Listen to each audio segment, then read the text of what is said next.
Bonjour à tous et à toutes et bienvenue à cet épisode 267 de Sur la Terre des Hommes. Mon cher Jonathan Saint-Prof, oui, comment vas-tu? Ça va mieux que la semaine passée. Je tiens à vous remercier de votre indulgence et de m'avoir laissé une soirée de congé. Ça a fait le plus grand bien. Et j'en profite pour saluer Olivier qui m'a remplacé à pied Oui. levé, qui a fait un excellent travail. Il avait l'air bien content le lendemain à l'école quand j'y en ai parlé. Donc, j'en conclus, ça avait bien été. Puis j'ai écouté l'épisode en direct. J'étais allé promener mon chien, je me suis couché sur le divan, je vous écoutais. Puis j'étais comme, waouh, c'est un bon épisode. C'est plate que je ne sois pas là. Fait que non, finalement. Il est bon, là. Il est vraiment excellent, l'épisode. C'est Vraiment. un sujet super intéressant. Fait que ça m'a permis de l'écouter en direct sans être dedans. Je pense que c'est la première fois que je faisais ça. J'ai trouvé ça cool. Je vais peut-être recommencer une fois de temps en temps. Ouais, ça, tu vas faker une COVID pour dire « Ah, je peux pas être là, les gars. Je file pas bien. Je file pas bien. » Non, mais ça doit être quelque chose quand même d'écouter un épisode de Sur la Terre des Hommes quand tu es un co-animateur. Un animateur. Ouais. Un participant actif de Sur la Terre des Hommes, puis de l'écouter sur le site, ça doit être vraiment étrange. Ouais, puis le son était super bon en plus. C'est ça qui m'a le plus surpris. Je pensais pas que le son était bon de même quand on l'écoutait live sur Facebook. OK, ouais, mais c'était pas la première fois, il me semble, que tu écoutais un épisode. Il me semble que... Non, mais je veux dire que je l'écoutais live. D'habitude, j'écoute sur Spotify. Oui, je sais, mais il me semble que c'était pas la première fois que tu manquais un épisode, que tu nous écoutais live, ou c'était vraiment la première? C'est la première fois que j'étais sur un live que je participais pas. OK. Puis j'ai été agréablement surpris du résultat. Stéphane, il grichait pas pantoute. Tu vois, il suffit que tu sois pas là pour que ça marche. Ouais, Exactement. C'est moi Et le problème. Olivier est excellent aussi. Ouais, on oui. connaît ses trucs, là. Il est solide. Là. Ouais, sérieusement, je suis très confiant d'un jour lui donner les clés de Sur la Terre des Hommes. Je vais lui donner un jour. Quand je vais être vraiment tanné, je vais tout abandonner. Je vais lui donner ça. Professeur Roussel, comment allez-vous? Ça va bien, ça va bien. Naturellement, on est un petit peu occupé avec tout ce qui se passe, là, mais ça va bien. Ouais, tu as été sollicité pas mal par les médias par rapport à ça ou c'est tranquille? Non, pas tant. Quelques-uns, là, mais pas tant. En fait, je m'attends à ce que ça vienne peut-être un peu plus tard, là, quand la poussière va retomber, puis comme on va recommencer. Comme on va le faire la semaine prochaine, comme nous allons le faire la semaine prochaine, on va voir c'est quoi les retombées de tout ce qui se passe depuis, là, on aurait envie de dire depuis 10 jours, là, depuis que on a accusé l'Inde de commettre un assassinat en territoire canadien. Mais je veux dire, moi, j'ai envie de dire que ce qui se passe depuis 20 ans ou 50 ans avec la politique étrangère canadienne, il y a un bilan à tracer, puis on va le faire d'ailleurs, comme je le disais, la semaine Ouais, fait que notre épisode qui était censé être celui de ce soir, finalement, qui va être celui de la semaine prochaine. Donc, Joe, le bilan des haters du Canada va être dans une semaine parce que je pense qu'on n'avait pas le choix, comme on a dit avant d'entrer en ondes. Il y a un sujet qui a volé le spotlight. On avait un super show de montée, on avait un bon pacing que Stéphane avait fait, mais l'actualité a fait qu'on a déplacé ça d'une semaine parce que le Canada va être autant dans le trouble la semaine prochaine. Donc, on ne changera pas grand-chose, je crois, au pacing, mais c'est que là, on doit parler d'un sujet, puis je pense que Jay, tu vas pouvoir nous présenter ça. Ça vole pas haut, on va dire comme ça. Oui, mais avant, écoutez, comme Joe, tu viens si bien de dire, on avait un show préparé, on était prêts, mais là, hier, c'est passé. Écoute, Stéphane, je ne veux pas faire de l'âgisme, mais as-tu déjà vécu ça, toi, une bourde comme ça? Celle d'Anthony Rota là, qui est de vendredi dernier. Justement, c'est une de mes philosophies de réflexion, un des éléments qui guident mes réflexions généralement quand on parle des questions d'actualité, c'est de dire il n'y a rien de nouveau sous le soleil. Je ne connais pas, je pense pas qu'il y ait quelque chose de fondamentalement inédit qui se produise.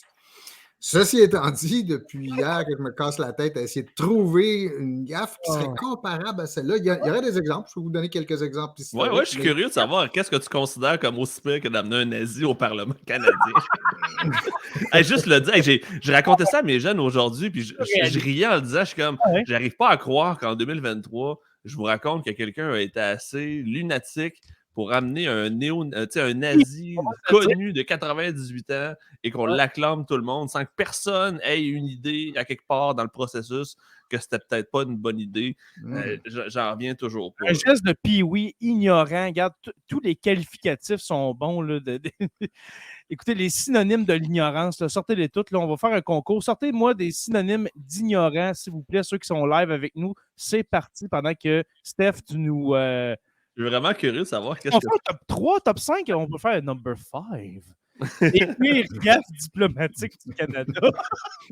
Les cancres, j'aime bien ça, les cancres du Canada. Les cancres de la planète. Oui, Chan 84, ignore, Forfanden, cancre. Sortez-en pendant que tu nous fais un top 3, top 5, Stéphane. Ben écoute, on pourrait dire, sans se limiter au Canada, là, donc si vous regardez tout l'ensemble de l'administration Trump où le président lui-même trouvait le moyen de se mettre les pieds dans la bouche, c'est sûr que c'est dans une classe à part aussi. Là, ouais.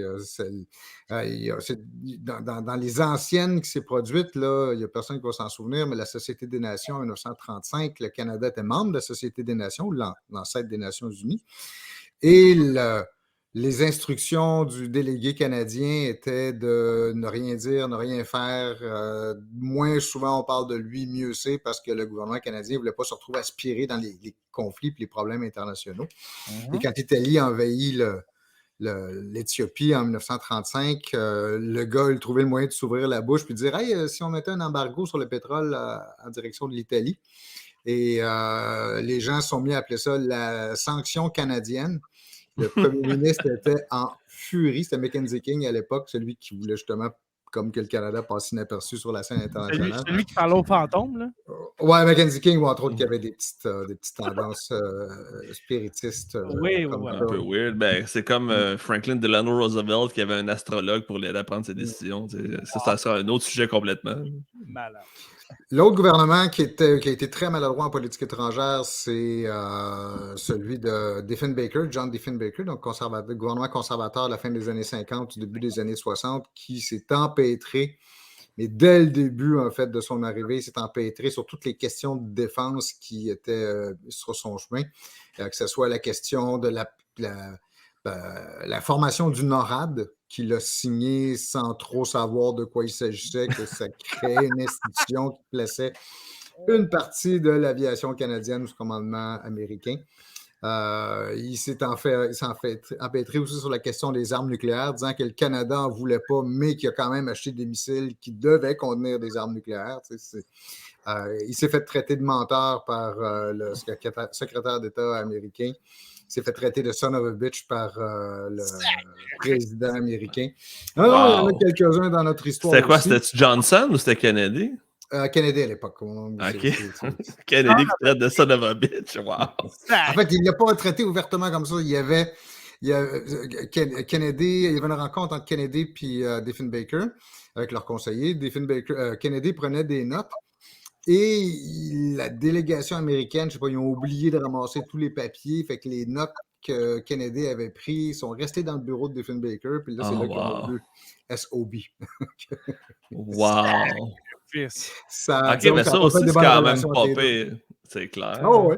Il y a aussi l'histoire du premier ministre canadien Lester Pearson. On le connaît tous comme ministre des Affaires étrangères. Comme l'aéroport. Oui, aussi, on le connaît pour ça. Ben, en fait, pour la création des casques bleus, on va lui donner quand même un peu de crédit. Ouais, comme ministre des Affaires étrangères, ça. Il n'était pas premier ministre à ce moment-là. Oui, exactement. Mais c'est quand même de quoi d'important. Pour une fois que le Canada a inventé la seule armée que son but, c'est de rien faire. Ouais. On a Cynthia Bouchard qui dit ignorant, c'est poli. Chez nous, on dit cabochon. Alors, merci, Cynthia. D'autres synonymes on va essayer de voir aussi, au-delà de l'incompétence, qu'est-ce qui se passe? Comment on peut expliquer cette histoire-là? Puis, en tout cas, si on peut l'expliquer. C'est aussi de savoir comment, dans un processus aussi sérieux qu'un gouvernement, avec tous les checks qu'il est censé avoir avant de faire quelque chose, que personne ait allumé de red flag ou que personne ait dit « Hey, c'est peut-être pas une bonne idée finalement. C'est un combattant de la Deuxième Guerre mondiale qui a combattu les Russes. » On dirait que personne ne s'est posé de questions. On s'est dit « Ah, c'est un Ukrainien. C'est un vétéran, c'est un Canadien maintenant, c'est un héros. » Les Russes, wow, c'est super, mais on n'a pas pensé au contexte historique là-dedans. Justement, pendant la Seconde Guerre mondiale. Parce que première leçon qu'on pourrait garder de ça, c'est Jay, tu nous répètes à chaque épisode que tous les jours on écrit l'histoire, puis que Ouais, c'est. je le dis à la fin tantôt, oui. Oui, j'espère que tu vas le répéter. Quand tu ne l'oublies pas en deux bafouages. Ouais, c'est ça. Parce que là, vous voyez les conséquences du fait de ne pas se souvenir de l'histoire, puis d'en avoir raté des bouts, c'est ça. Et c'est vrai que pour bien des gens, on pourrait dire l'histoire, c'est une amusette là, qui est sans conséquence. C'est un passe-temps, c'est comme une distraction. C'est ça. Moi, je suis en train de préparer un truc actuellement sur le mythe de la Wehrmacht aux mains propres, puis comme espèce d'entrée en matière, j'étais pour dire, aujourd'hui, personne ne se souvient de ça, puis personne ne voit les conséquences. Non, ce qu'on voit depuis lundi, c'est que ne pas se souvenir ou de ne pas avoir la sensibilité, parce qu'on ne peut pas reprocher à quelqu'un de ne pas se souvenir de ça, mais d'avoir la sensibilité, déjà de dire, ouais, il y a peut-être quelque chose dans il y a peut-être des gens qui vont être froissés parce qu'on s'en va faire. Oui, c'est ça. Donc, d'où l'importance d'avoir cette fibre d'historicisme, je pourrais dire, d'avoir cette conscience de l'histoire. Ça, c'est un bel exemple, justement, de ça. Ben justement, dans le titre de l'épisode d'aujourd'hui, j'ai choisi le titre pour ça. On a l'air de quoi? On a l'air de quoi? On a de l'air ignorant. On a de l'air de ticoun. On reçoit Zelensky pour la première, et je peux vous le confirmer, pour la dernière fois au Canada. Et puis nous, tout ce qu'on trouve à faire, OK, puis là, c'est pas...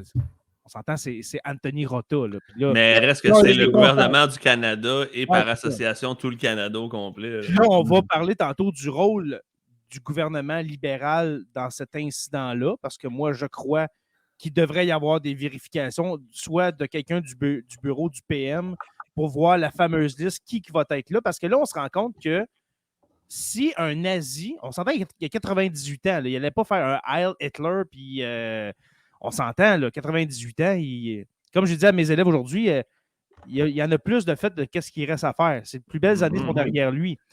Mais si cette vérification-là n'a pas été faite, est-ce qu'il aurait pu avoir un pro-Poutine, caché dans le tas, qui rentre? Ou n'importe qui rentre sans être checké. Joe, toi, t'es allé au Parlement. Je suis allé, puis j'ai eu aucun background qui a été checké. Quand je suis allé au Parlement, je suis allé pendant une semaine complète. Je suis rentré dans la War Room du Parti libéral. Je suis allé rencontrer des ministres, je suis allé faire du PR, puis personne ne m'a jamais posé de questions sur ce que je faisais là, parce que j'avais une belle petite carte dans le cou. Fait que la petite carte, elle te faisait faire n'importe quoi. Exactement. Martin Cardinal, amateur, j'aime ça, on continue, gang. Ouais. Attendez, c'est parce qu'en fait, d'abord, c'est pas des histoires comme celle-là qu'une personne louche soit dans l'entourage d'un tel ou d'un tel, ça, c'est très courant. Combien de fois il y a des ministres qu'on apprend qu'il y a dans l'entourage d'un ministre ou dans son cabinet, son staff, des gens qui ont le passé pas très net. Pensez à tous les candidats qui se font débunker par Infoman ou par d'autres quand les élections commencent. D'avoir des gens, des bizarroïdes qui rentrent.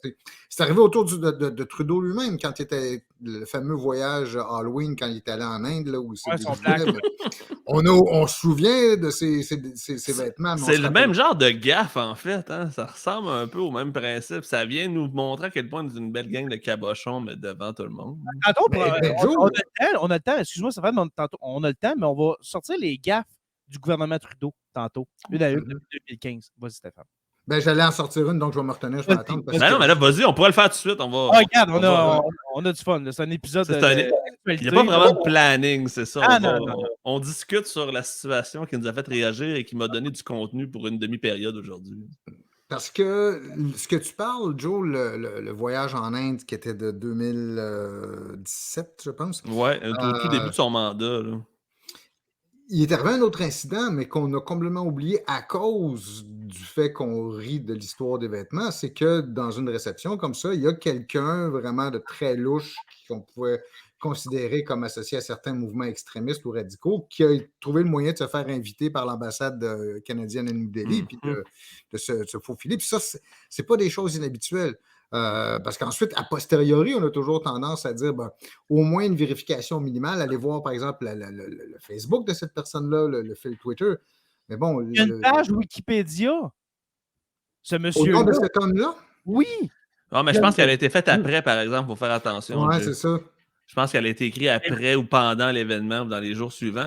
Puis là, il y a un commentaire de Dominique Richko, puis là, je ne suis pas sûr de son nom de famille, je m'excuse s'il est mal prononcé.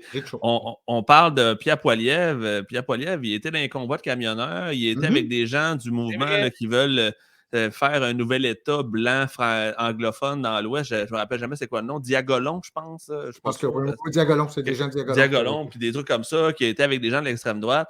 Pourtant, ça n'a pas fait autant de scandale, mais c'est à mon avis aussi pire sinon plus. Il n'est pas au gouvernement. Ouais, mais reste qu'il aspire quand même à être premier ministre. Ouais, mais inquiète pas, Joe. Quand il va l'être, parce qu'il va l'être d'ici 2 ans, Poilievre, ça continue même, là, Trudeau, là, puis le Parti libéral, écoute, les conservateurs vont rentrer, mon gars. Comme il creuse sa propre tombe. Et ce gars-là, Poilievre, je vous le dis, mais permettez-vous de faire une aparté? Je veux vous raconter ce que j'ai raconté aujourd'hui à mes jeunes, parce que dans l'espace de 4 jours, tu as eu le problème en Inde, tu as eu la situation avec le nazi, puis à l'ONU, à la conférence internationale sur l'environnement, Trudeau s'est fait ramasser parce qu'on l'a traité de two-face, parce que pendant plusieurs années, depuis son mandat, il parle d'environnement, de changement climatique, de l'importance de faire attention. Puis au même moment, il y avait la conférence internationale des producteurs de pétrole à Calgary, en Alberta, qui est en train de parler de nouvelles façons de produire plus de pétrole pour faire plus d'argent. Fait que d'un côté, tu as Trudeau qui dit on fait attention à l'environnement au Canada, puis de l'autre, ben, tu as l'Association mondiale du pétrole qui est en train de parler au Canada. Donc, ça montre à quel point c'est un visage à deux faces un peu. Puis je pense que c'est ça qu'on se rend compte.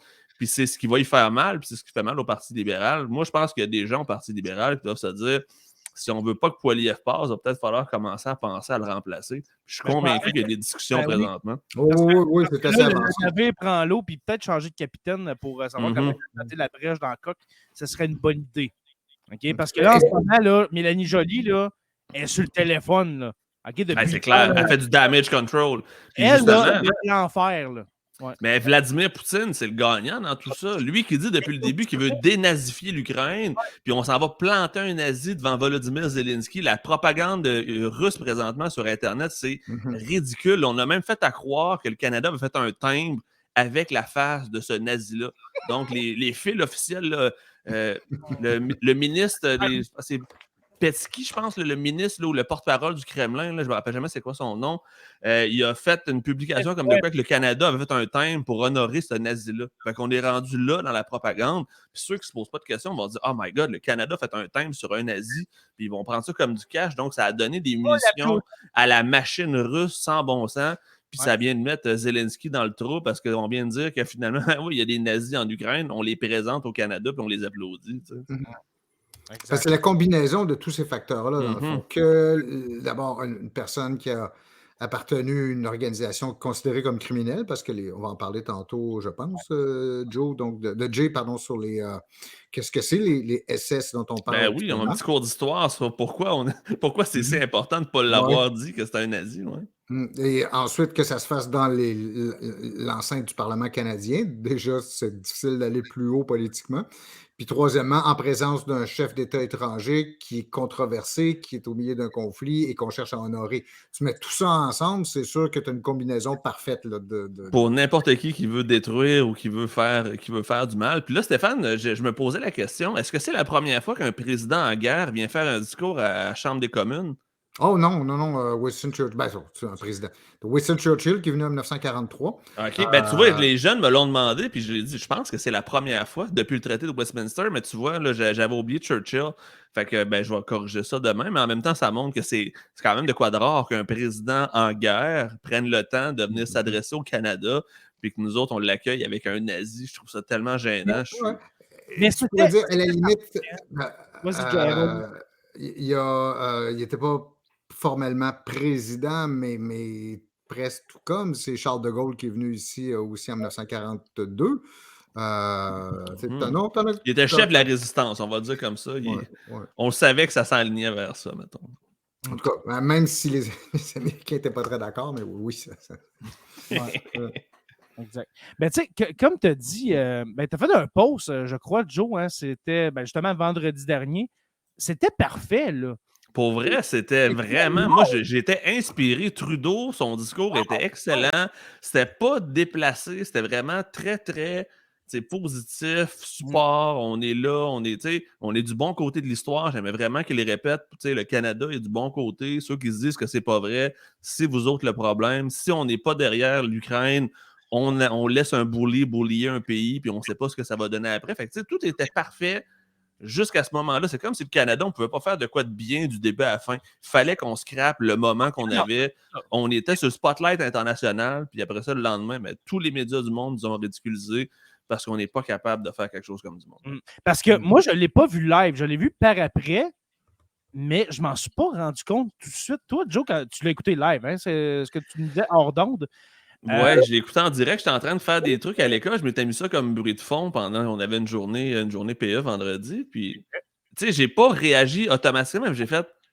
C'était dans la Deuxième Guerre mondiale. Je trouvais qu'il y avait quelque chose de sketch. Je me suis dit, est-ce qu'ils sont à l'aise avec le fait qu'il y ait un combattant qui a combattu contre les Russes, puis qu'ils veulent juste pas faire mention que c'était par rapport à Hitler, ou est-ce que personne ne s'en est rendu compte? Je n'ai pas fait plus de cas, mais j'ai trouvé que c'était étrange de dire qu'ils avaient combattu les Russes en 1944. Puis j'étais là, 1944, les Russes, si on suit un peu l'histoire, puis là, je pense que Stéphane, tu vas nous en parler un peu, l'importance de cette situation-là, je pense que ça pourrait quasiment être le temps. On parle de la Wehrmacht, on parle des SS, il y a quand même des différences entre tout ça.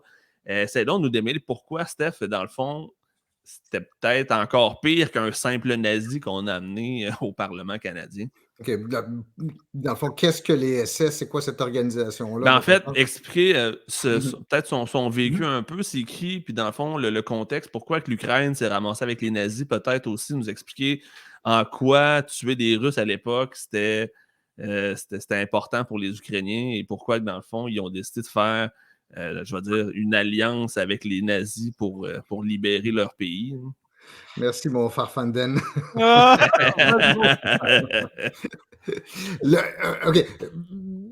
Vraiment dans les grandes lignes, puis là, pour qu'un enfant de 15 ans puisse comprendre, mettons. Parce que la Waffen-SS. Oui, vas-y, excuse-moi. OK, j'allais dire, Jay, tu as déjà fait un très bon épisode justement sur. C'était au Crachoir que tu avais fait déjà une espèce de survol de l'histoire de l'Ukraine.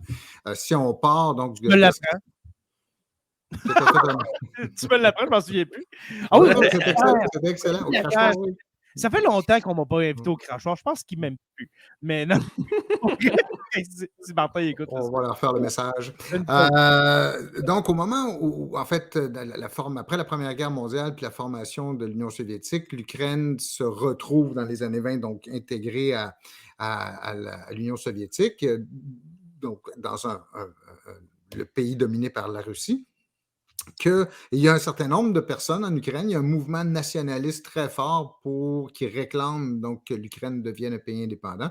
Tu as plusieurs mouvements qui se mettent en marche et comme beaucoup de mouvements nationalistes à l'époque, c'est typique et on n'a pas besoin de chercher loin. On avait des choses semblables ici au Québec aussi. Beaucoup de mouvements nationalistes sont très inspirés à droite. Ce sont des mouvements, généralement, l'appel à la nation, l'appel au sang et au lien du sang, c'est souvent approprié par l'extrême droite. On l'a eu aussi avec Adrien Arcand, notamment. Tout à fait. Oui. Dans tous les pays occidentaux ont eu d'une manière ou d'une autre un parti nazi ou l'équivalent de un parti fasciste, on va dire, peut-être plus. Fasciste, effectivement. Et donc, bon nombre de partisans de l'indépendance de l'Ukraine qui vont lutter activement contre les Soviétiques ou les représentants ukrainiens des Soviétiques ou qui vont réclamer l'indépendance de l'Ukraine vont être associés à ces mouvements d'extrême droite. Et lorsque l'Allemagne envahit l'Ukraine, en fait, l'ensemble de l'Union soviétique en juin 1941, pour un certain nombre de nationalistes ukrainiens, ça devient l'opportunité de continuer le combat, même quitte à revêtir un uniforme allemand et un uniforme SS. On va revenir dans 2 minutes sur la distinction ou non à faire entre les deux. On va être assez nuancé sur ça aussi. Mais ce qui fait que finalement, tu te retrouves dans l'Ukraine du début des années, fin des années 30, début des années 40, dans un milieu extrêmement polarisé où ton choix va entre du côté des fascistes ou du côté des Soviétiques. Un choix entre Staline et Hitler, c'est quand même un choix assez tough. Oui, c'est ça.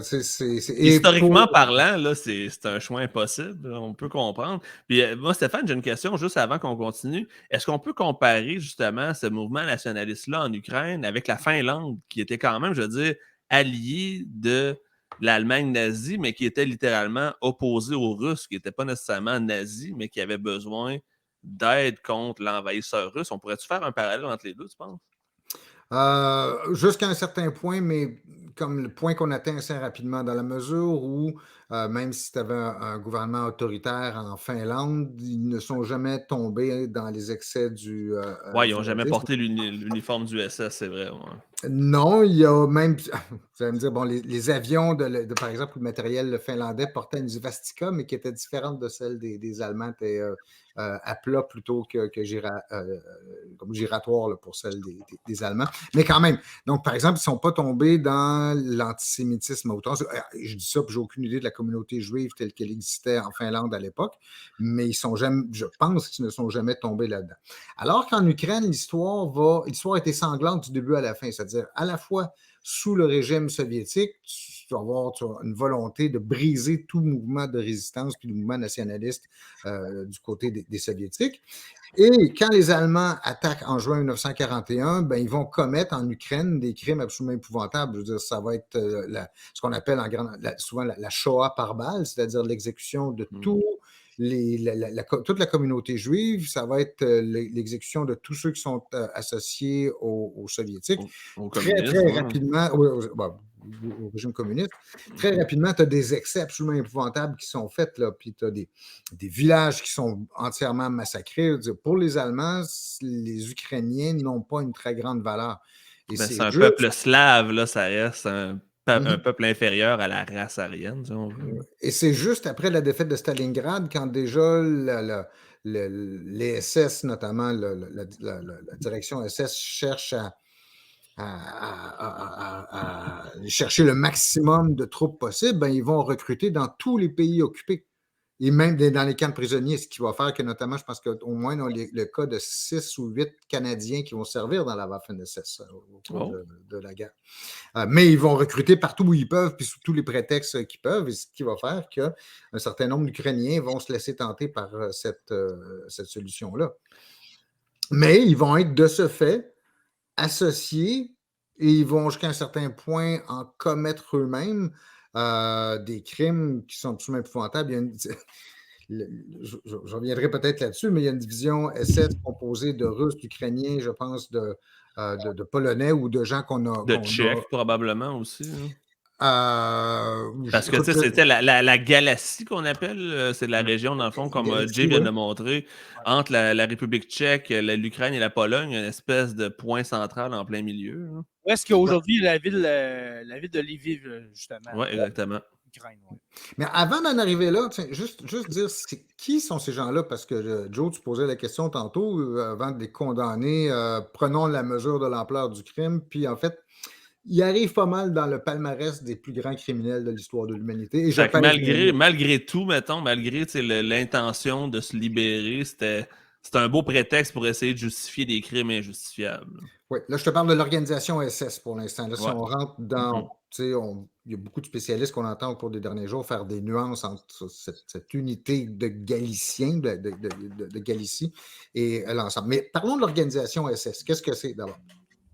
Alors, le mot SS, ça vient de l'allemand Schutzstaffel. Ça veut dire littéralement échelon de sécurité ou groupe, on pourrait dire groupe de sécurité. À l'origine, c'est un groupe de 23 hommes qui sont recrutés pour devenir la garde personnelle de Hitler.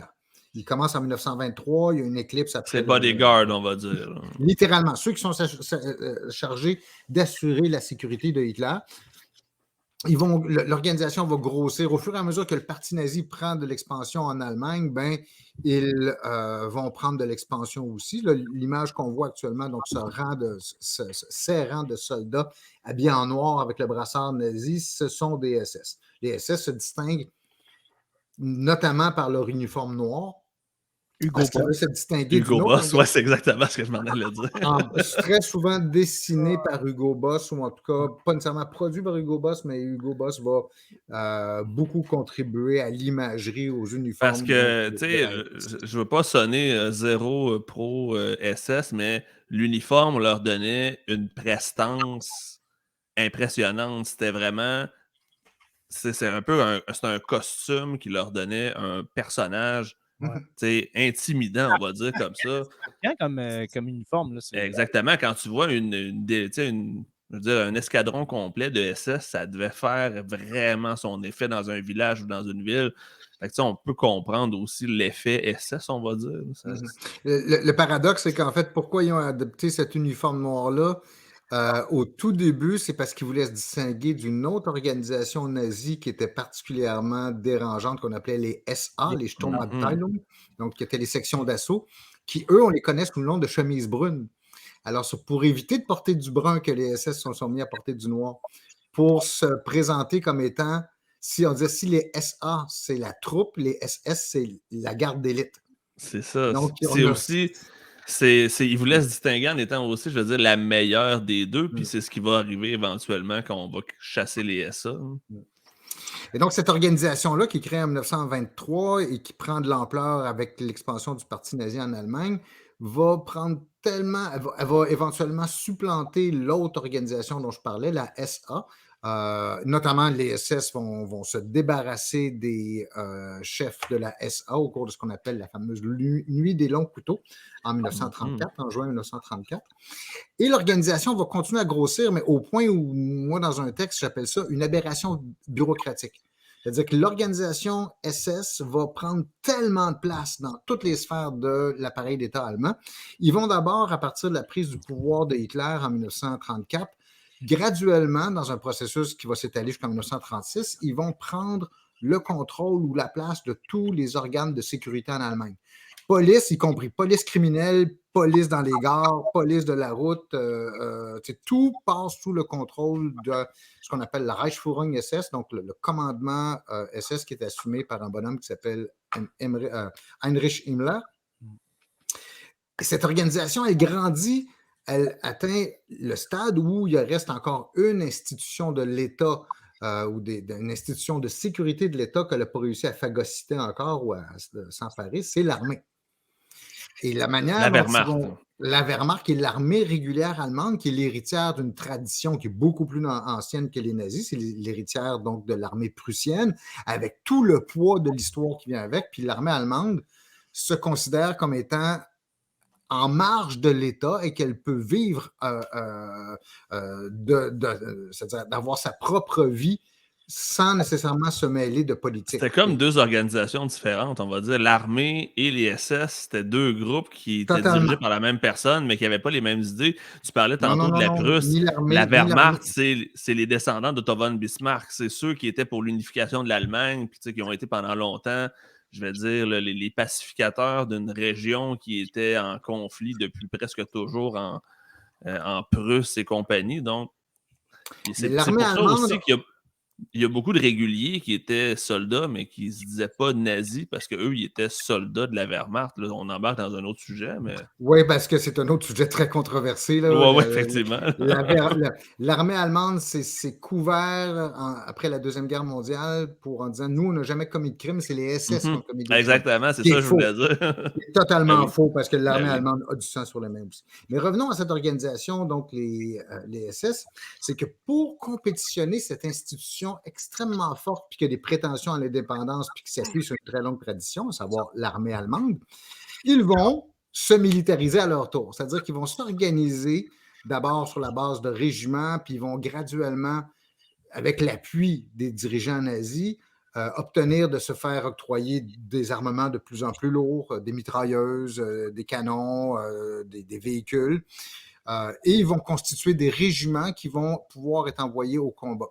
Et la SS, c'est assez compliqué comme branche parce que comme organisation, parce que je vous disais qu'elle s'est emparée de tous les leviers de l'appareil de sécurité allemand. Vous avez des SS qui proviennent de la police, vous en avez d'autres qui vont servir dans les camps de concentration, ce qu'on appelle les SS Totenkopf.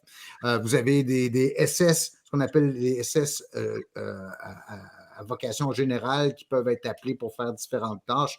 Donc, chacune de ces... Puis la garde, naturellement, les gardes du corps de Hitler. Chacune de ces organisations-là va créer d'abord son régiment, puis ensuite sa division de combat. Et il va y avoir comme une espèce de phénomène, comme, vous savez, comme une cellule qui se divise. Là. Ouais. Chacune des cellules se redivise à son tour, c'est la même chose qu'on voit. Si bien que vous avez une prolifération d'unités de combat SS comme ça, qu'on va appeler, on va regrouper sous le nom de Waffen-SS, ou la SS en armes, si vous voulez. Et ce qu'il faut comprendre aussi, pour bien saisir l'horreur de ce qui se passe actuellement, si vous êtes moindrement familier avec l'horreur du régime nazi, donc la Shoah, l'extermination de 6, 8, 9 millions de Juifs, 20 millions de citoyens soviétiques, de civils soviétiques, des millions de Polonais, des millions de Serbes, en fait, les gens qui se sont fait littéralement assassiner. C'est ceux, en grande partie, qui ont commis, pas exclusivement, mais en grande partie, ceux qui ont commis ces crimes-là, ce sont les SS. Les SS, c'est le bras armé du parti nazi.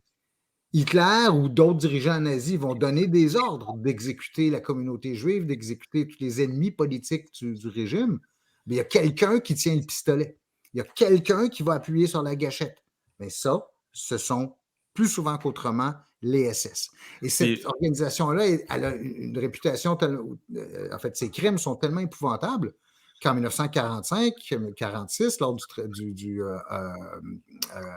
procès de Nuremberg, elle va être déclarée organisation criminelle. Elle est toujours aujourd'hui considérée comme une organisation criminelle. Mais comme tu disais, tu parlais de Himmler tantôt. Himmler, c'était littéralement le numéro 2 de Hitler. Il y a plusieurs personnages qui pouvaient dire qui étaient les numéros 2 de Hitler, mais dans les faits, le chef des SS avait autant de pouvoir, sinon plus, que Hitler, et a eu probablement plus d'influence, sinon plus, que Hitler aussi.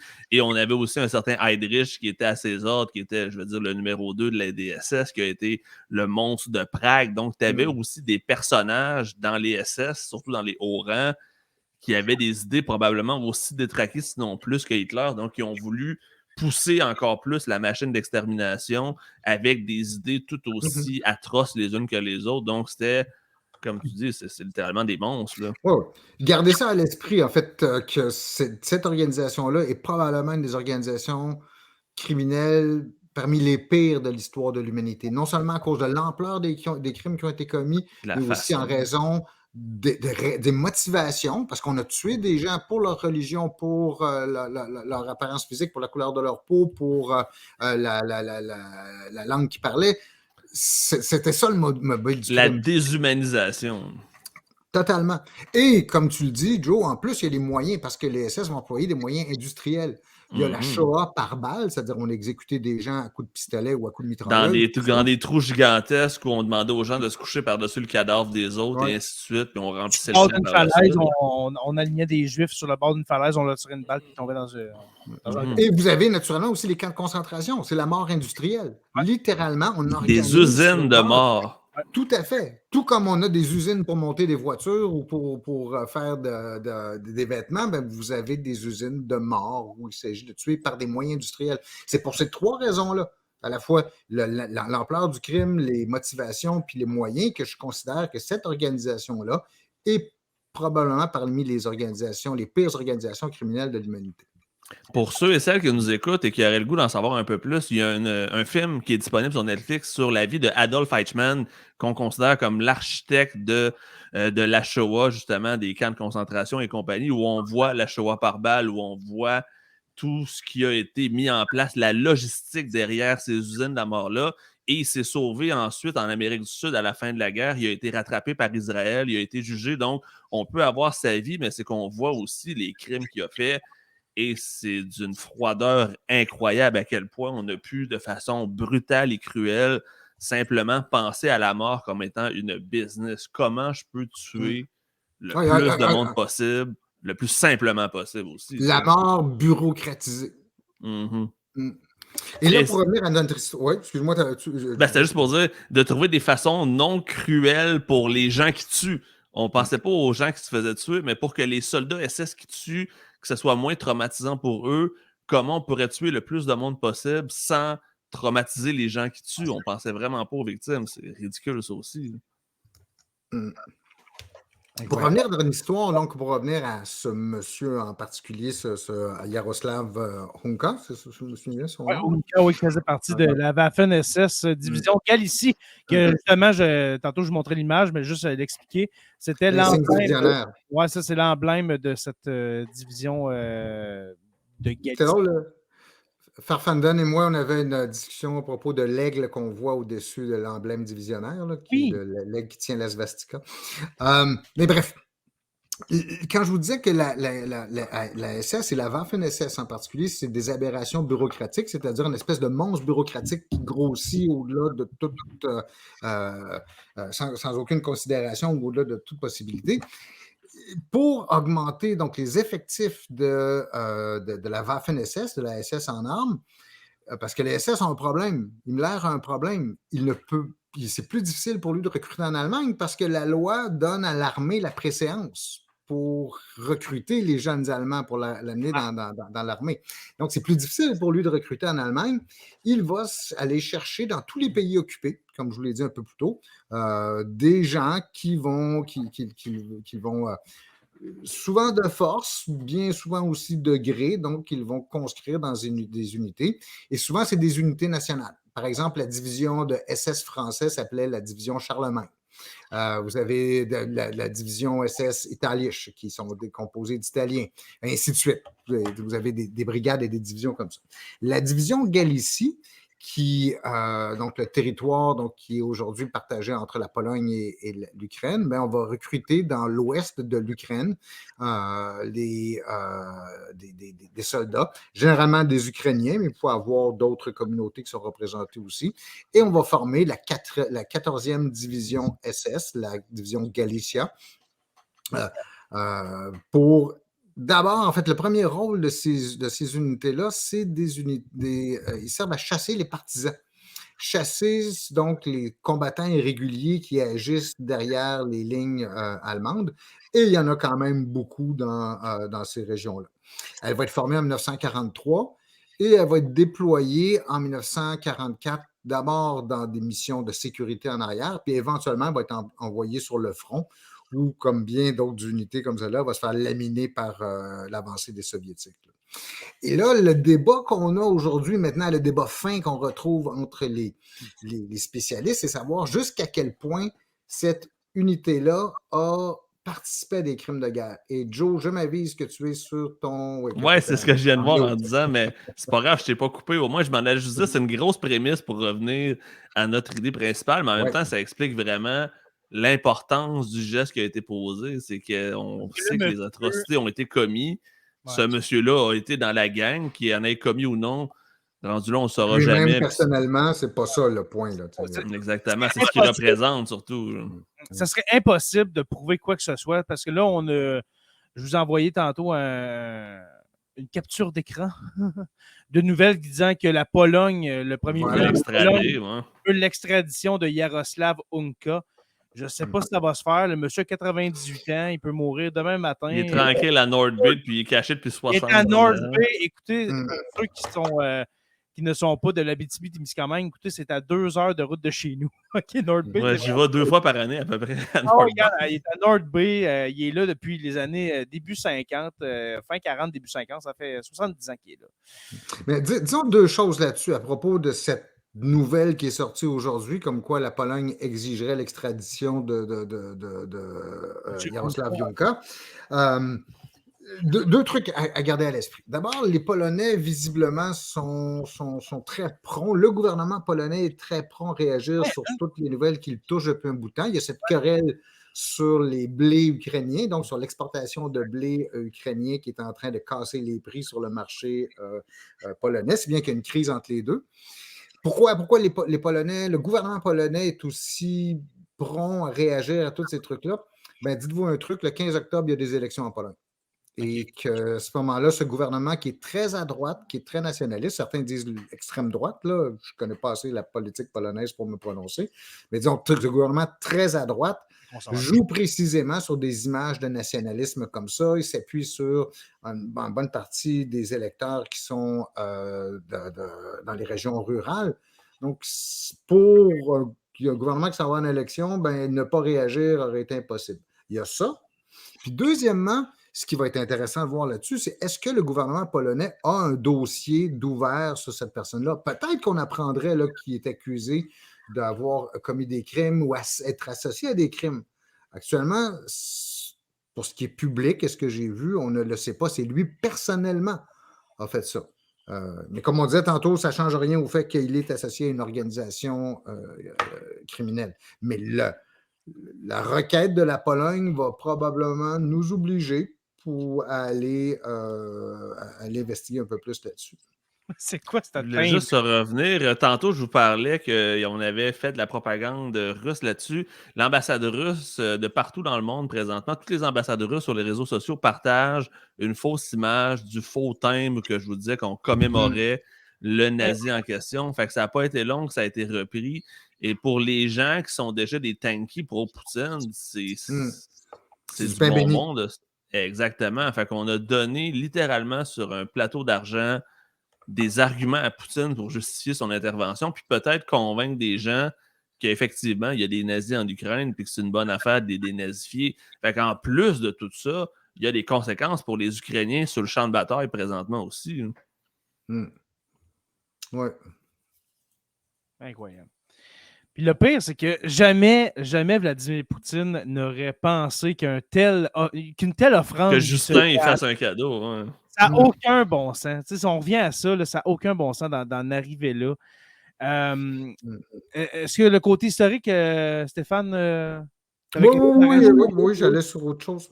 OK, vas-y. On posait les questions, puis surtout, au début de notre discussion, on avait cette concours à savoir c'est quoi la meilleure étiquette qu'on peut mettre sur la gaffe qui s'est produite. On assume, puis on a commencé à en parler tantôt, qu'il y a un contrôle assez rigoureux qui peut se faire, qui devrait être fait sur les gens qui, dans toutes par exemple, les réunions diplomatiques ou les réceptions diplomatiques ou les événements comme ça où il y a plein de caméras de télévision et d'appareils de tout qui c'est très surveillé, c'est très médiatisé. Est-ce qu'on peut le faire? Probablement que oui. Comme je disais tantôt, on demande aux partis politiques de faire la même chose avec leurs candidats, ce qu'ils manifestement ne font pas tout le temps. Mais il y a... D'après moi, on est d'abord ici vis-à-vis une situation d'incompétence catastrophique, là, qui a des conséquences catastrophiques. Mais juste, se demander aussi jusqu'à quel point au Canada, il n'y a pas cette idée que on ne devrait pas trop se fier aux services de renseignement, ne pas solliciter les services de renseignement, ne pas leur demander nécessairement leur avis. Et donc, il y aurait aussi une espèce de tabou autour de ça. Ou pire encore, parce qu'il y a plusieurs petits trucs comme ça qu'on se dit, les services de renseignement, les services de sécurité en ont échappé. Ou encore, les dirigeants politiques n'écoutent pas les services de renseignement. Pourrait leur dire, parce que ça, c'est classique. C'est vraiment un cas de rupture de communication classique où les politiciens se méfient des services de renseignement et vice-versa. Donc, la communication ne se fait pas de manière aussi fluide que ça devrait être dans un monde idéal, là, par exemple. C'est possible qu'il y ait aussi une dimension bureaucratique ou de dysfonction bureaucratique derrière une situation comme celle-là, qui n'est pas juste due à l'incompétence d'une seule personne, mais au fait que les choses sont...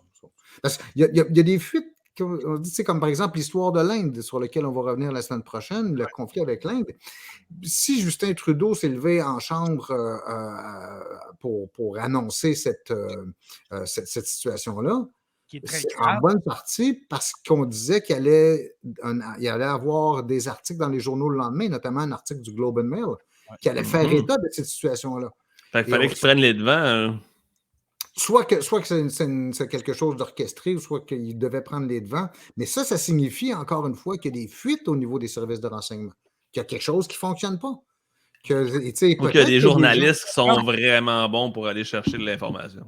Ouais, ou tu as des gens qui sont très proches, peut-être qui c'est des conservateurs ou d'autres. Qui veulent fuiter pour faire nuire le gouvernement. Hein. Mais moi, ce que je vois dans cette histoire-là, c'est que la machine gouvernementale, elle grince quelque part. C'est pas juste l'incompétence d'une seule personne, c'est pas juste l'usure du parti libéral. Il y a un commentaire de Joël Pagé, justement, qui dit que le Canada puis le SCRS, ça a toujours été, le gouvernement n'a jamais vraiment fait confiance à son service de renseignement et vice-versa, je pense. On a toujours été d'ailleurs, c'est pour ça que le SCRS a été créé longtemps après que les autres États occidentaux se soient dotés d'un tel service de renseignement. Secret. Et non, les CRS sont quand même efficaces, là, je veux dire, c'est quand même professionnel.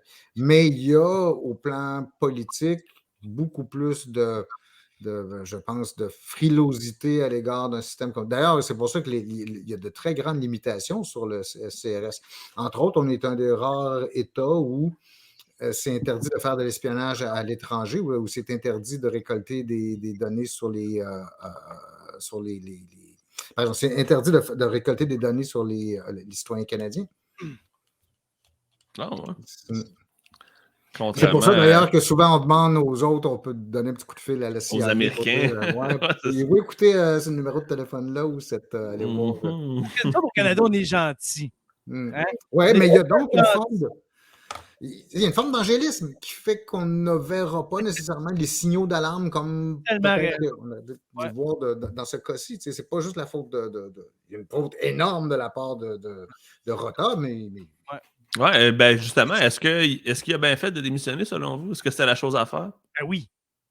Puis sérieusement, il aurait dû démissionner hier. Ah, il aurait dû le faire immédiatement, à mon avis aussi, mais je suis curieux de savoir votre avis. C'est impossible de penser à un autre scénario que celui-là. Mais même, je me dis, si j'avais été à sa place, si j'avais fait une connerie de je me serais caché jusqu'à la fin de mes jours, je pense. Ah oui, je serais allé me cacher dans le trou de North Bay. Imaginez comment ça se finit mal une carrière. C'est un gars qui était quand même respecté. Il était chef de la Chambre depuis 2019. C'est un député qui était super respecté dans sa communauté. Puis il a tout scrappé son héritage politique. Eh oui, exactement. Ça fait 20 ans qu'il est là. C'est un des députés les plus vieux de la Chambre des communes. Puis tu finis ta carrière avec une gaffe monumentale comme ça. C'est triste. Je trouve ça triste pour lui, par exemple. Parce que malgré tout, même si c'est une gaffe monumentale, ça vient enlever tout son leg politique, on va dire, qui est plus que ça. C'est fini. Pensez-vous qu'il a démissionné de son rôle de député? Je penserais pas. Ah, tu penses? Ouais, je pense qu'il va le finir sur les... C'est ça, il ne se représentera pas probablement. Il va aller prendre une belle retraite méritée, puis c'est peut-être un signe aussi qu'il était temps qu'il parte. Alors, les gens de New Lescard, vous allez avoir un nouveau député. Et au risque de brûler un tout petit élément pour la semaine prochaine, quand on va parler des haters du Canada, vous avez dit aussi tantôt que ce serait probablement temps pour Justin Trudeau de démissionner, ce qui est aussi mon opinion. Ça fait un petit bout de temps que... Il est brûlé, Justin. Il est brûlé dans tous les sens du terme. Là. Ça fait longtemps qu'il est sur la terre des hommes. Justin Trudeau devrait... laisser sa place. Pas démissionner maintenant, mais peut-être laisser sa place pour la fin du mandat à Chrystia Freeland. Ou n'importe qui d'autre. On dit Chrystia Freeland, mais... Ah oui, mais il y en a eu des hommes d'État, des femmes d'État qui ont démissionné avant la fin de leur mandat. En fait, qui ont été capables de mettre le parti avant leur ego. C'est ça que Justin n'est pas capable de faire. Non, je pense qu'il ne sera pas capable de le faire. Puis je pense qu'on ne sera pas capable de le forcer à démissionner. Parce qu'en même temps, je ne sais pas si vous êtes. je ne sais pas c'est quoi votre avis. À qui la faute? Hein? À qui la faute? Est-ce que c'est Anthony Rota qui a invité ce monsieur-là de sa circonscription de Nipissing-Témiscamingue? Est-ce que c'est la faute du bureau, comme je disais en début d'épisode, est-ce que c'est la faute du bureau du PM qui n'a pas réviser la liste des invités qui allaient être présents au discours de Volodymyr Zelensky? Est-ce que c'est la faute de Justin Trudeau qui ne... C'est quoi la faute à tout le monde? C'est de la faute à tout le monde. À tout le monde, hein? C'est un laxisme généralisé du gouvernement. Tout le monde qui avait un rôle à faire ne l'a pas fait. Ouais, mais regardez, un autre des problèmes de fonctionnement du gouvernement canadien, et c'est pour ça, quelque part, ça devient la faute de Justin Trudeau, mais de manière indirecte, c'est que le gouvernement canadien, surtout depuis Trudeau père, est devenu extrêmement centralisé autour de la personne du premier ministre. Le premier ministre canadien a plus de pouvoir dans l'État canadien, beaucoup, beaucoup plus de pouvoir dans l'État canadien que le président des États-Unis, par exemple, en a sur l'appareil d'État américain. Il est un des dirigeants occidentaux, un dirigeant d'une démocratie libérale qui a le plus de pouvoir, même si... Surtout que son rôle n'existe même pas dans la Constitution canadienne. Hein. Quand tu regardes la Constitution, en aucun cas, c'est marqué le mot premier ministre. Exactement. C'est un poste qui a été inventé par après, qui s'est donné des pouvoirs qui ne sont même pas constitués dans la Charte des lois du Canada. Ben, il est l'héritier de la couronne. On peut dire couronne, c'est la ouais, mais tu comprends qu'ils ont étiré l'élastique quand même pas mal pour les fonctions du premier ministre. Là. On a une thèse, donc, qu'on appelle cette idée du gouvernement centralisé, vraiment que parce que le premier ministre contrôle directement ou presque directement 4 des organismes centraux de l'État, c'est une thèse qu'on doit à un professeur de l'Université de Moncton, dont le nom m'échappe maintenant, il va me revenir. Mais cette thèse explique pourquoi le premier ministre est capable de réunir toutes les responsabilités autour de lui et de son équipe, avec le résultat qu'à un moment donné, ça devient tellement concentré que tu ne peux plus, je veux dire, si tu ne délègues pas de manière efficace, ben, tu ne peux pas tout contrôler. Parce qu'il y en a trop. Il y en a trop plein les pattes. Donc, la concentration du pouvoir aboutit curieusement à un affaiblissement du pouvoir. Une question de Martin Pont-Briand-Nicole qui dit qui verriez-vous pour remplacer Trudeau comme chef du Parti libéral du Canada, Madame Freeland? On a dans les commentaires aussi l'un de nos membres Patreon, Francis No Champagne. C'est quoi? François-Philippe Champagne. François-Philippe Champagne. Donc, on voit partout, hein, qui a même été pressenti pour être dans la course à la chefferie du Parti libéral du Québec. On lui a demandé à plusieurs fois. Il a dit non, j'ai déjà un job. Philippe Champagne. Moi, présentement, je pense que c'est aussi ça le problème. Je ne veux rien enlever avec Chrystia Freeland, mais pour affronter Pierre Poilievre, ça va prendre quelqu'un de solide. qui est prêt à aller dans les bas-fonds. Parce que je pense pas que Chrystia Freeland est prête à jouer la game dégueulasse que Poilievre est prête à jouer. Ça sera pas beau la prochaine élection parce qu'il va aller vraiment dans la méthode Trump. Ça va prendre quelqu'un qui est prêt à se salir autant. Puis je sais pas si Chrystia Freeland est la bonne personne. Puis là, je veux rien enlever. Honnêtement, je pense que ce serait le meilleur choix. Mais dans le contexte politique actuel, je ne sais pas si c'est la personne que ça prend. Parce que Mme Freeland, qu'est-ce qui s'est passé dans les derniers mois, voire dans la dernière année, là? Elle a mangé de la misère avec Chrystia Freeland. Ouais, son étoile a pâli un petit peu depuis qu'elle a signé le nouvel ALENA, mettons. Il y a trois remarques à ce sujet-là qui peut remplacer Trudeau. La première, c'est que les élections vont probablement avoir lieu, ils peuvent avoir lieu entre maintenant et dans 2 ans, ce qui est quand même assez long. Donc, je suis moins confiant que vous que Poilievre va être capable de maintenir l'avance. Ils sont partis trop, ils ont monté trop vite. Tu ne peux pas garder ça pendant 2 ans encore. À moins qu'il y ait des gaffes par-dessus gaffes encore pendant 2 ans. J'espère que non. Mais ça laisserait d'abord, si Justin Trudeau acceptait de céder sa place, le temps au Parti libéral de se trouver quelqu'un. Ouais. Mais ce quelqu'un, et là j'essaie de répondre plus directement à la question, c'est qu'en même temps, le Parti libéral reste dans une situation un peu comme celle de Brian Mulroney en 1993. C'est-à-dire il a démissionné, lui. Oui, puis il a laissé sa place à sa numéro 2, qui était Kim Campbell. Exactement. Avec le résultat absolument catastrophique que le Parti conservateur va se faire laver de la carte électorale. Il reste Argent chrétien. Oui. Et donc, c'est un scénario comme ça qui guide peut-être le gouvernement de Trudeau, les libéraux, parce qu'on oublie, nous, on a le nez collé dessus, mais Trudeau, ça fait 9 ans qu'il est là. Il est là depuis 2015. Il a gagné 3 élections quand même. Ça fait longtemps. Oui, donc 2 majoritaires, mais 9 ans, c'est la même chose que le gouvernement chrétien. C'est la même chose que le gouvernement Mulroney. C'est la même chose que le gouvernement Harper. Son père aussi. Oui, non, il a été plus longtemps. Encore plus longtemps. Mais il l'a eu en 2 blocs, par exemple. Ouais. Mais ça a mal fini, tu sais, pour Pierre-Éliott Trudeau, ça a mal fini aussi. Il n'a pas quitté en pleine gloire, là, Pierre-Éliott Trudeau, là. C'était pas si mal quand il est parti. Ça commençait à s'accumuler. Puis c'est au moment où il annonce sa démission que là, ça va se mettre à déraper encore plus. Avec le résultat, encore un résultat moins pire que Mulroney, mais quand même, les libéraux vont perdre les élections de 1984. Et ils vont être tassés, ils vont être pas aussi réduits que vont l'être les conservateurs plus tard, mais Mulroney prend le pouvoir avec une majorité assez solide. en 1984. Donc, l'usure du pouvoir, là, que ce soit le gouvernement de Trudeau père, celui de Mulroney, celui de Jean Chrétien, celui de Stephen Harper, au bout de 9 ou 10 ans, là où est rendu Justin Trudeau, ou là, en tout cas, où approche Justin Trudeau, c'est le temps de penser à tirer sa relance. Mais comme on disait tantôt, son orgueil, il démissionnera pas. Je suis convaincu que Justin va couler avec le bateau. Est-ce que les libéraux accepteront de vivre une autre période noire? Souvenez-vous là, de la fin de Jean Chrétien, Paul Martin, comment que ça allait mal. Michael Ignatieff, comment il s'appelait l'autre? J'ai oublié son nom. Stéphane Dion. Ouais, Stéphane Dion. C'était-tu assez pathétique? Ça allait mal. Là. Ça, c'est dans le temps vraiment du début de Stephen Harper. Mais la montée de Jack Layton puis du NPD, à quel point les libéraux étaient dans le champ. Avec la vague orange de 2011, ça allait mal. Les libéraux, là, pour les plus jeunes qui écoutent, là, au début des années 2010, c'était le 3e parti fédéral. En 2015, il était toujours le 3e parti. C'est l'effet Justin qui a fait que l'élection a été gagnée, mais ils ont commencé l'élection en étant 3e. C'est les Canadiens du Canada, là, c'est Trudeau. C'est Tom Mulcair qui avait coulé le NPD à l'époque, mais ça, c'est un autre dossier. Patrice Bolduc qui dit le NPD manque tellement sa chance en ce moment. Vraiment. Vraiment. Désolé pour notre ami Jack Meeting qui est venu 2 fois dans le podcast. Il se démarque pas. Je sens pas qu'il y a de l'énergie de prendre la pôle, de sortir un peu de l'ombre de Justin, des libéraux. On dirait. J'aime pas ce que je vois du côté des j'aime pas ce que je vois de la politique canadienne tout court, mais là, on est dans un autre dossier complètement. Mais.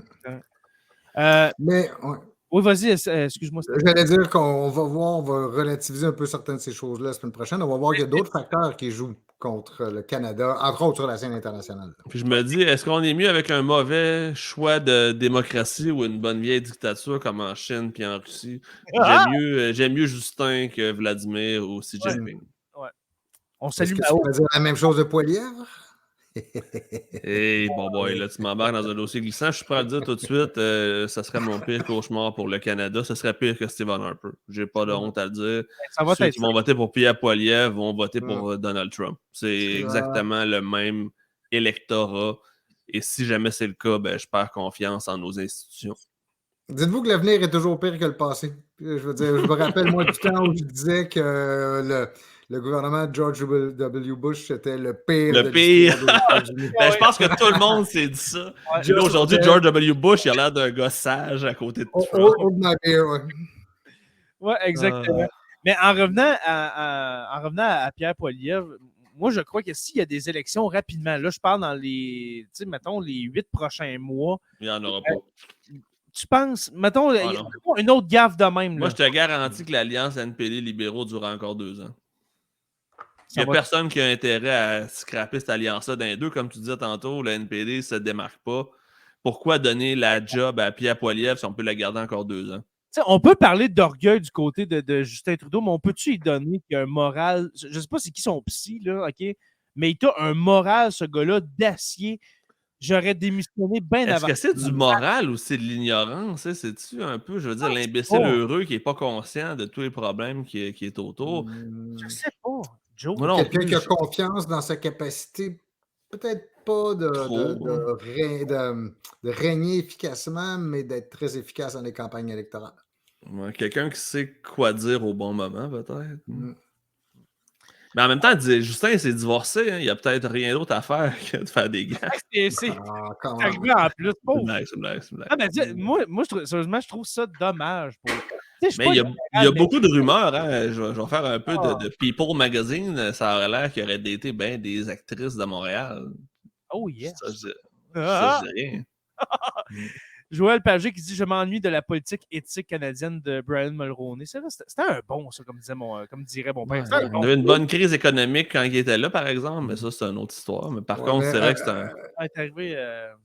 c'est un mauvais timing. Ouais. C'est drôle parce que le leg de Mulroney, en fait, l'image qu'il a laissée, autant elle est comme positive, on fait dire, bon, finalement, c'était quand même pas mal. Ça, c'est surtout au Québec chez les francophones, tandis qu'au Canada anglais, il est détesté, il est considéré comme corrompu, il est considéré comme... C'était à cause de cause de Meade, Charlottetown et compagnie. Le beau risque. À quand un épisode sur le beau risque, messieurs? Bon, peut-être en 2024, qui sait, hein, n'est-ce pas? Messieurs, merci beaucoup. Hey, ça passait vraiment vite. Je sens un regain. Avant de finir, Jay, est-ce qu'on a bien fait de le canceller finalement, ce nazi-là, ou on n'a comme pas répondu à la question de l'ovation? On a l'air de quoi finalement? On a l'air de quoi? Non, mais je veux dire, je revenais à notre sujet principal. On avait dérapé un petit peu. Notre nazi, dans le fond, on a l'air de quoi? Est-ce qu'on a bien fait de canceller tout ça? Est-ce que les dommages sont faits? Moi, je pense, honnêtement, je suis un peu pessimiste. Moi, je te sens optimiste, Joe, pour une fois. Mais moi, je crois vraiment que cette crise-là, ça va durer. Puis pas juste en quelques jours. C'est pas juste la saveur de la semaine. Là. Ah non, je suis convaincu que dans 48 heures, on parle d'autre chose. Ah ouais, ben moi, je pense que... 48. Mettons, une semaine, il y a un autre dossier qui va faire qu'on a complètement oublié, comme à chaque fois. C'est tellement rendu la politique spectacle aujourd'hui, c'est tellement dans l'instantané. Un scandale dure une semaine, puis après ça, oups, on oublie, puis on passe à autre chose. Puis je suis convaincu, dans notre bye-bye de décembre, on va l'avoir oublié. Déjà, on parle à décembre, c'est vrai. Le si c'était juste un cas canadien, je vous dirais que je serais d'accord plutôt avec Joe, parce qu'aucun des partis d'opposition semble avoir intérêt à continuer à courir avec ce ballon-là. Là où par contre, où ça ne mourra pas, c'est que d'une part, vous avez toute la propagande internationale, propagande russe, l'impact à l'étranger, puis le fait qu'ici, on a des gens qui relaient la propagande russe qui vont se faire un plaisir de toujours tenter de ramener ça. Une chance, ces gens-là sont très, très minoritaires, ils sont très marginaux, mais bon, c'est des grandes gueules qui vont essayer de mener ça. Qui ont leur auditoire quand même. Hein.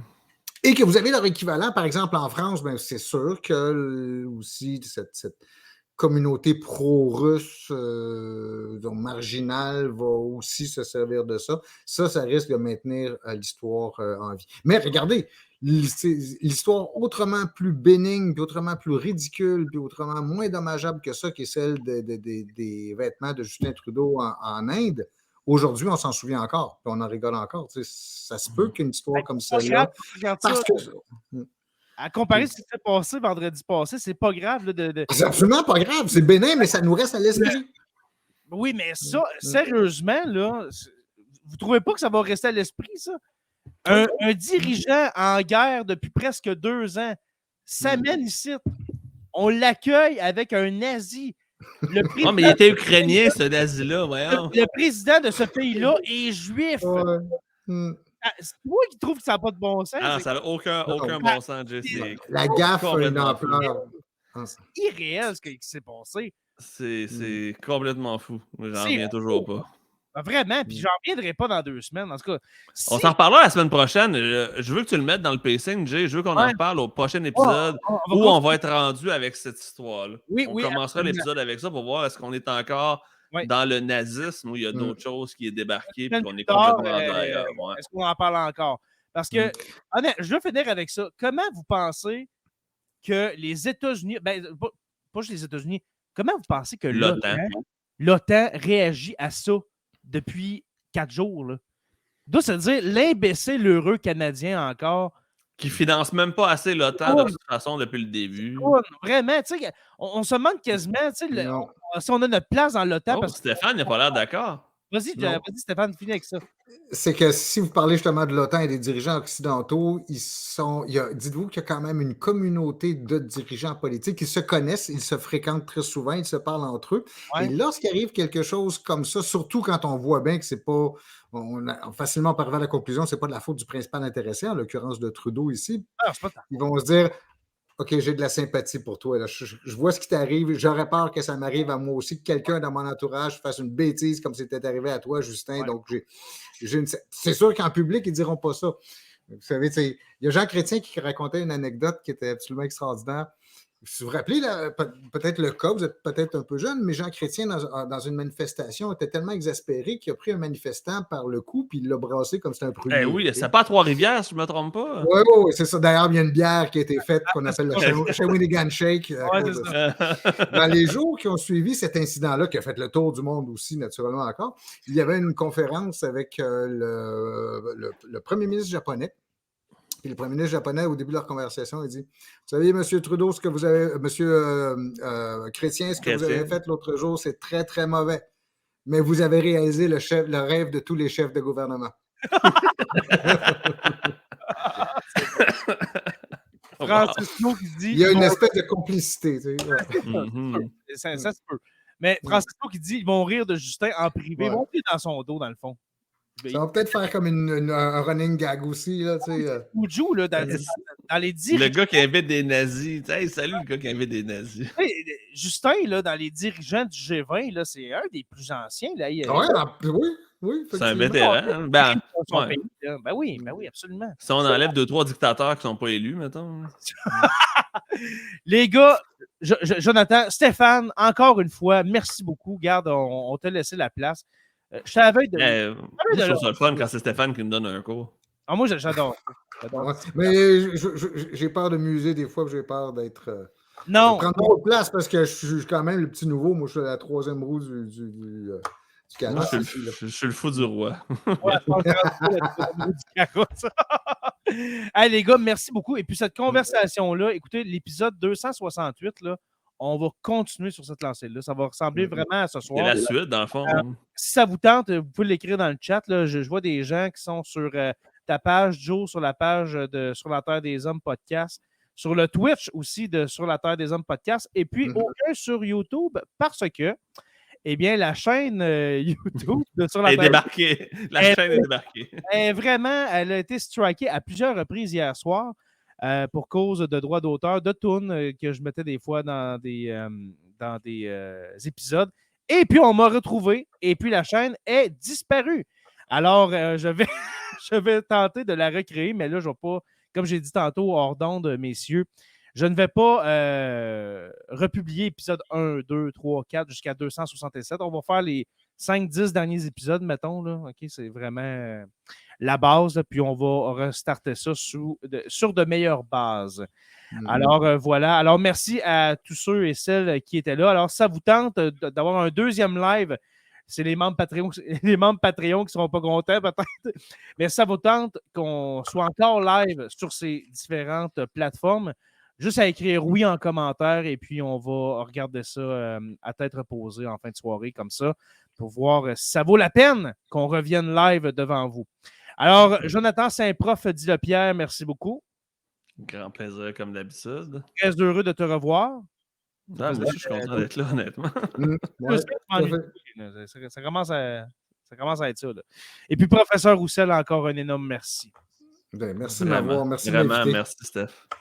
Tu sais, Stéphane, tu peux pratiquer tes cours à l'ENAP avec nous. Hein? Viens faire une générale dans Sur la Terre des Hommes, puis après ça, présente ton cours. C'est pas mal ce que je fais. Ou encore des fois, je prends des petits bouts de cours et je ramène ici. Exactement. Il y a quelqu'un qui nous dit, Martin Pombriand-Nicole, qui nous dit toujours plus de live. Ben, il y a un live à chaque semaine si tu es membre Patreon. Fait que si jamais tu veux écouter des lives à chaque semaine, on a des opportunités pour 2$ par mois seulement. Regarde. Ça, je ne sais pas ce que je dis, Jay, tu me corriges, mais c'est 2$ par mois, me semble. 2$ par mois, ben, il y a plusieurs personnes. Admettons le propriétaire de ma maison que je vois ici, François Brassard, qui dit j'adore la formule live. Puis pourquoi que là, c'est rendu un running gag, je vais la garder jusqu'à temps que François soit érudit, parce que ça, c'est le plus haut niveau que tu peux atteindre, mon cher. Et puis c'est toi qui décides de l'atteindre. Là, je parle à Martin Pombriand-Nicole. Dans le fond, c'est que, comme Joe a dit, il y a des lives à toutes les semaines. À tous les mardis, à peu près. C'est pas mal le mardi. Ça va être ça pour l'hiver, pour l'automne-hiver, mettons. Oui, c'est ça, pour l'automne-hiver. Il y a un live à toutes les semaines. Des fois, ça peut arriver qu'on saute une semaine, mais c'est rare. Mais c'est en allant sur patreon.com. Vous voyez dans le bas de l'écran à gauche, patreon.com/SLTDH. Pour 2$ par mois, 5, 10, 20$, à moins que vous vouliez, M. Nicole, être un orateur à 50$ par mois. Ça, c'est être un commanditaire comme Miel Habitémis. Le meilleur miel, c'était le meilleur miel de Volodymyr Zelensky jusqu'à vendredi passé, parce que là, il déteste le Canada. Eh bien, vous pouvez devenir orateur. Voilà mon lien pour ce soir. Mais c'est ça. Sans joke, vous pouvez devenir membre Patreon et voir les lives à toutes les semaines. Parce que sinon, les lives comme on fait là, c'est quoi, une fois par mois, une fois par 2 mois environ. Donc, c'est comme un teaser pour que vous ayez vous abonner à Patreon. Oui, exactement. Alors, Émilie Paquin qui dit « Je suis arrivé sur la fin, mais merci pour le podcast. Ça fait plaisir, ma chère Émilie. » Ce podcast, cet épisode 267 sera disponible pour tout le monde. C'est sûr que le live, ceux qui l'ont vu justement en direct, c'est super. On ne l'effacera pas. On ne l'effacera pas, à moins que Facebook aussi nous strike. Et ça serait la fin du monde. On se retrouverait juste sur Twitch. Mais l'épisode podcast, l'audio, le podcast va être disponible jeudi, le 28. Alors, voilà. Alors, merci à on vous. est en reprise le dimanche aussi. Si je vous demandez quoi faire le dimanche soir, il y a sur Touski TV. Nous, on apparaît autour de 6 heures, j'imagine, je pense. Ensuite, suivi du Jour du Seigneur. Oui. Et suivi du crachoir. Oui, je l'écoute, effectivement. À partir de 18h sur la chaîne de Touski TV. OK, là, je fais ma fin habituelle un peu à l'envers, mais c'est pas grave. Merci, Stéphane. La chaîne de Touski TV, là, vous pouvez l'écouter en tout temps. Mais le dimanche, là, à partir de 18h, après avoir fait la vaisselle, vous pouvez écouter Sur la Terre des Hommes pendant 1h15. Après ça, le Jour du Seigneur, veux-tu nous en parler, Stéphane? Et là, on fait vraiment des plugs pour Martin et Frank. Là. Oui, ils sont membres Patreon, fait que je m'autorise à le faire. Le Jour du Seigneur, Stéphane, c'est quoi? On va dire en termes gentils, c'est une analyse ou une présentation humoristique, mais très critique des mouvements religieux extrêmes, et en particulier des mouvements de mouvance chrétienne qui parfois prennent des visages étonnants, surtout chez nos voisins du Sud. Ouais. Moi, je vois ça comme une parodie d'un preacher américain. C'est ça, à la base, c'est ça. Mais qui nous présente des vidéos. Frank nous présente des vidéos de ce qui se passe des fois dans certaines églises qui poussent la logique un peu loin. Disons ça comme ça. Est-ce que c'est disponible en podcast, le Jour du Seigneur? Je pense que oui, sur le Patreon de Touski. J'ai jamais pensé. OK, en étant membre Patreon de Touski, j'ai jamais pensé aller voir si c'était disponible en podcast, mais comme tu as dit, c'est surtout en vidéo que ça se vit le Jour du Seigneur. Mm-hmm. C'est autour de 19h, 19h15 sur Touski TV. Puis après ça, eh bien, le célébrissime Crachoir, que nous avons dépassé en nombre d'épisodes. Ça, c'était mon milestone personnel que je voulais atteindre. Si Martin t'écoute, je voulais dépasser le Crachoir en nombre d'épisodes. On est rendu à 267 et vous, 261. Alors voilà, c'est fait. Alors, merci. Oui, voilà. on est runner. Alors voilà. Alors le coyote Frank Pocket. Voilà. Alors merci à tous et à toutes. C'est vraiment long comme fin d'épisode, mais merci. Je vous rappelle que si vous écoutez un premier épisode de Sur la Terre des Hommes ce soir en live, je vous rappelle que Sur la Terre des Hommes est un podcast, alors principalement audio. Un balado. Une balado-diffusion que vous pouvez vous abonner sur Apple Podcasts, Spotify, Google Podcasts et puis maintenant sur YouTube au Sur la Terre des Hommes podcast. Voilà. Merci à nos membres Patreon, les curieux, stagiaires, historiens, érudits. Nos érudits, François Brassard, Mathieu Lauzon et pourquoi je les nomme, c'est parce que Marie-Pierre Delisle est passée d'historienne à érudite. Alors, merci à toi, Marie-Pierre. Ça veut dire que tu es contente du contenu que l'on t'offre. Et puis, nos orateurs bien-aimés, bien sûr, Construction avec un S Rivard de Rouyn-Noranda. Voilà la facture. Est-ce qu'on a le montant total dont tu le caches? Non, je ne le montrerai pas, mais ça va me coûter cher en crise. Non, sérieusement, Construction avec un S, que j'appelle affectueusement S, a fait de l'argent avec quelqu'un de Sur la Terre des Hommes en la personne de... Alors lui, il rentre en étant orateur. Lui, son 50$, il est éclairé depuis longtemps avec moi. Mais en même temps, j'y demande une solide job, fait que c'est normal que ça me coûte un bras parce que j'y en demande pas mal. Ah, OK, voilà. Alors, merci à toi, mon cher S. Je vous invite à rejoindre la page Facebook qui n'est pas encore strikée de Sur la Terre des Hommes podcast et de Sur la Terre des Hommes, la communauté, pour venir discuter avec nous. Sur la Terre des Hommes est une présentation des éditions Derniers Mots. N'oubliez pas, ça c'est vrai en maudit, hein, on l'a dit en début d'épisode, n'oubliez pas qu'à tous les jours, nous écrivons l'histoire. Et on se revoit la semaine prochaine pour une suite de... comment dirais-je, des relations internationales, voilà, du Canada. qui sera disponible sur le podcast Sur la Terre des Hommes. À la semaine prochaine. Salut!